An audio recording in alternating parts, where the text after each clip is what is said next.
MP అరవింద్పై Jagtial MLA Sanjay తీవ్ర విమర్శలు చేశారు. జగిత్యాలపై ఎంపీ అరవింద్ చిన్నచూపు చూస్తున్నారని మండిపడ్డారు. సీఎం రేవంత్కు చదువు రాదంటూ అరవింద్ చేసిన వ్యాఖ్యలు సరికాదన్నారు. ప్రధానిపై తాము కూడా విమర్శలు చేయొచ్చు, కానీ తమకు సంస్కారం ఉందని సంజయ్ అన్నారు.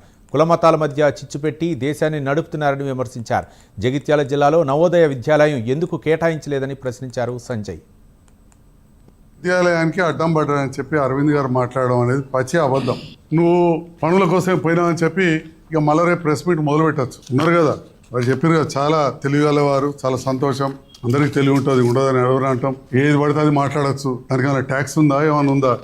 మన ఇష్టం, నోరు వచ్చింది కదా మాట్లాడచ్చు. చాలాసార్లు చాలా మాట్లాడినారు. మాట్లాడిన ప్రతిదానికి జవాబు ఇవ్వాలంటే నేను ఇవ్వచ్చు. నా పక్కన కూడా మా మహిళా సోదరి మనులు ఉన్నారు, యువత ఉన్నది, వారన్నట్టు వారు సామాజిక వర్గాల వారు ఉన్నారు. కులాలు మతాల పేరు మీద ఈ దేశాన్ని నడుపుతామంటే నడవది. కులాల మతాల పేరు మీద నడిపే ఆలోచన. అందుకే ఇవాళ రూపాయి విలువ ఎక్కడ పడిపోయిందో ఆలోచన చేయండి.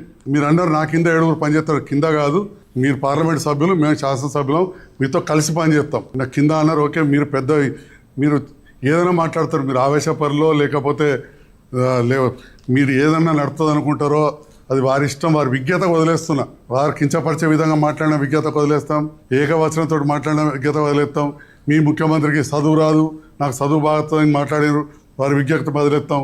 అంతేగాని నా ముఖ్యమంత్రి అన్నాడని ఈ ప్రధానమంత్రికి చదువు వస్తుందా, ఛాయా ముక్కున్నాడని నేను అన్నా. అదేవిధంగా రోడ్ల మంత్రిని కలిసినాం.